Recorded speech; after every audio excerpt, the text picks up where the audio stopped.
Video games are a way to escape reality for a lot of people. A way to put themselves in a world of innovation that is hardly comparable to real life. A way to avoid doing your taxes by playing a game where you do your taxes. Some of these games are considered better than others when it comes to creating a new world that allows you to experience escapism. When some think of the greatest video game in history, some would think of the expansive Western world that is Red Dead Redemption 2. Some would think of the blocky creative sandbox that is Minecraft. And some might even think of the unique experience that is The Elder Scrolls V.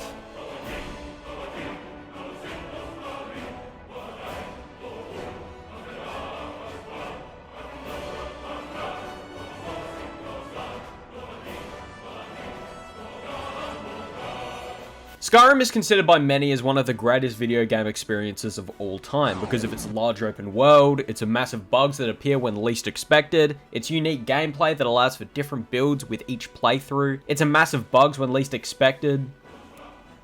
Dude, there are a lot of bugs in this game. But regardless of the glitches that this game has become synonymous with, the fun that a player can have with this game still remains despite Skyrim being 13 years... What? Skyrim's in middle school. The primary reason why Skyrim still holds up is because of its uniqueness due to it being an open world RPG. Do you want to play as a knight saving anyone in the face of danger, wearing chivalry as a badge of honor? Do you want to play as an elemental mage, spraying fire every which way, burning down forests for fun? Do you want to steal from the rich and feed the eldritch abomination behind your door? What the fuck? Although your character has many avenues that it can go down, much of the fun comes from the strange interactions with the AI and the myriad of side quests with diverse tones and feelings to them. One quest involves trying to remember what you did while you were drunk the previous night, while another involves deciding if you sacrifice a dog for a cool looking axe. These quests can be adventurous, comedic, horrific, and in a certain case, a downright drug trip. And don't even get me started on those darn glitches, because that's one of the main points of the video. Unless you've been living under a rock, Skyrim's opening is probably its best known trait, giving us iconic moments as... Hey, you're finally awake. And a 7-year-old wanting to watch your execution. After spending 2 hours creating your character who, for all you know, is about to be executed, imagine what a waste of time that would have been. You and the other captives are free when Helgen is attacked by a dragon. Dragons were creatures that used to roam Skyrim but became extinct years ago, only now returning. Your character escapes their captivity and goes on to become the Dragonborn, a powerful creature that can harness the powers of dragons by killing them. And from that point onwards, the game is yours to explore. There are many things that help Skyrim gain the status that it has, like the amazing quest lines, the characters and their AI, and of course the most infamous, it's a massive bugs when least expected. You can fight for a racist rebellion, you can learn spells at Hogwarts, you can become a thief and feed the eldritch creature behind your door. Who the fuck are you? You can meet relatable characters like Mayik the Liar and Mayik the Liar. I think that I might just be a compulsive liar. I fucking love my life. And let's not forget, you can experience amazing glitches like a wolf tumbling down a mountain or Lydia appearing out of nowhere after being gone for hours. Honor to you. The side quest lines are my favorite thing about the game, since there's so much that you can do aside from the main storyline. My personal favorite is the Dark Brotherhood quest line. The Dark Brotherhood is all about acting as the hitmen of Skyrim. They are assassins who kill for those who have summoned them. However, the contracts become more elaborate as the questline continues, when it eventually comes to the point of trying to kill the Emperor. But what makes this questline pop is the insane clown who keeps showing up when he isn't wanted. That's right, John Wayne Gacy. The Thieves Guild is another of these questlines, which follows your journey to becoming a thieving master who gets to steal rings from venues, gets to be on a team with a gem woman, and of course, gets to steal in order to feed the eldritch creature in your closet. How the fuck did it get out? The Thieves Guild quests were always hard for me to get into, since I was more psychotic as a kid, but revisiting them, they're actually pretty fun. However, it is kinda odd that both the Dark Brotherhood and Thieves Guild feature betrayals as plot twists in the story. Hogwarts is where you go to become better at magic in Skyrim, and since I decided to be a bound warrior in my playthrough, I was bound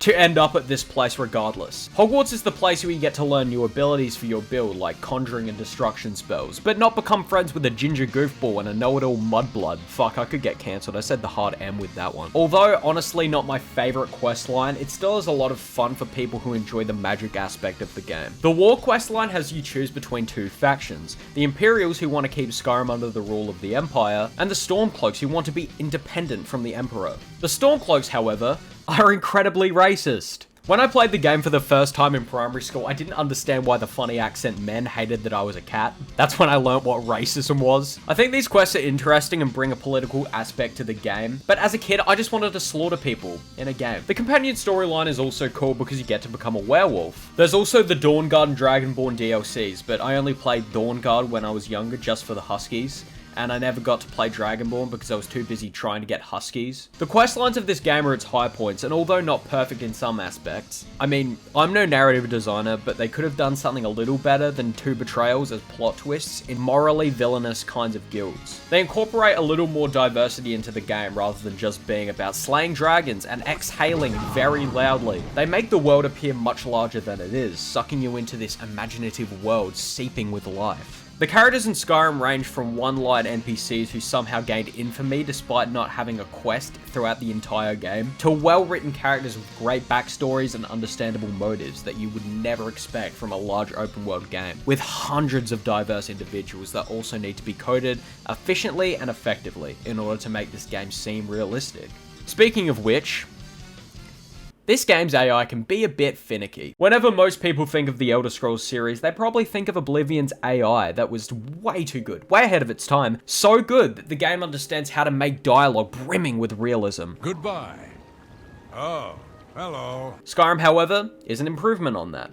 But that doesn't mean it was like real life put into the screen. Sometimes a guard might kill a man in cold blood and then wonder what the fuck happened. Sometimes a companion will disappear and come back, acting as if they haven't been on a fucking missing poster in every neighborhood in the Upper West Side. The AI may not be perfect, but it's something that you can laugh at and enjoy, especially when an enemy ends up stuck in a wall and you can't swing at it. Also, you can shout at the AI, and they usually just ragdoll or have a hissy fit about how loud you're being, like a substitute teacher for middle school students. To ask you to stop. Now, for the best part of Skyrim. The massive bugs that show up when least expected. Bethesda is pretty much known for its buggy games. I mean, have you heard of Fallout 76 on release? But to Skyrim's credit, the bugs in it are much more enjoyable than anything Fallout 76 unleashed onto the world. Fallout 76 bugs are mosquitoes. They're dangerous and will probably end up with you losing your life in the game. Whereas Skyrim bugs are roly-polies. They're funny, they're enjoyable. And if they kill you, it's probably because they grew opposable thumbs and strangled you in your sleep. The best moments in Skyrim are when you'll be walking down a path and in the corner of your eye, an enemy's walking animation has just deteriorated, and it's slowly hovering towards you. Of course, I could just be the standout here who never experienced a bug that broke my game. Write a comment if that happened to you. Many of the bugs I encountered personally were just really funny and rarely affected my game. In fact, these bugs can be useful when speedrunning the game, like the glitch that allows players to fly across the map, or the glitch that allows you to run infinitely. Some would see these bugs as imperfections in an incredible game. At least incredible for its time. The industry's perception of good has changed because of the industry's consumers over the years. But many believe that these odd graphical glitches and gameplay malfunctions make the game stand out more than it would if it were a perfectly produced experience. Skyrim is an excellent game on its own. Its story's fun, the quests are great, the gameplay is enjoyable for those who enjoy the RPG and open world genre. But what makes Skyrim even better is its flaws. These imperfections give the game more character than it would have originally had, regardless of how flawlessly coded it would have been. If a game can still be fun in spite of its countless bugs, to the point where the bugs can actually create a more enjoyable experience, I think that's something that should be admired. There's a difference between an enjoyable game that has goofy inconsistencies and a scam that never made the attempt at a legitimate gaming experience. But Skyrim is the former, and there's so many games that fall into that category with it. Cyberpunk 2077 is a game that was shat on partly because of how overhyped it was, but seeing a car tilt upright out of nowhere will never not be funny to me. And Fallout New Vegas is one of my favorite video games of all time, and it's pretty much filled to the brim with the buggiest experiences imaginable. A game's bugs should be judged, but they should be judged fairly. A glitch that makes you ragdoll through the floor when you die is great. A glitch that causes you to lose everything you've earned since the beginning is pretty garbage. Nobody's perfect. Everyone knows this phrase. You've heard it from your parents when they were going through their failed marriage. You've heard it from your substitute teacher, Mrs. Smith, when she realized she wouldn't be married by 40. You've looked in the mirror. Perfection is something that is constantly sought for by people. Perfection in a skill they're improving, perfection in a social life they want to attain, but perfection is something that can't really be attained. Sure, you improve constantly, but perfection isn't possible. And sometimes you can't improve. Sometimes you are who you are and you can't better yourself in that way. For example, maybe you have an unusually tiny nose and you're insecure about it. That's something that you were born with and you shouldn't look at it as an upset. People are different in many ways. You may see that as an imperfection that can't be altered, but the moment you accept that flaw as something that is a part of you, then you're improving in a way that you never would have expected. Imperfections are often looked down upon as a negative thing, but I really think that they are just things that make something unique. I know my use of the word imperfections is pretty broad, but I'm sure you know I don't mean that slaughtering a human being is just another quirky trait a person has. Skyrim is a unique game that is what it is because of these funny flaws. It's where it is today because of its quests that sometimes make no sense. It's where it is today because of the AI that doesn't move logically. It's where it is today because of the ability to fly across the map. Because when most think of this game 13 years later, it's because of those funny differences to any other basic as fuck open world RPG from the time. Something considered a flaw to some might just be incredible to others. Own your faults, and you'll be much happier with where you'll be in the future. Now I'm gonna go kill this fucking eldritch creature in my closet. Now that he's fucking dead, if you enjoyed this one, check out the previous video I made on Black Ops 6 Zombies. It's good, I can vouch.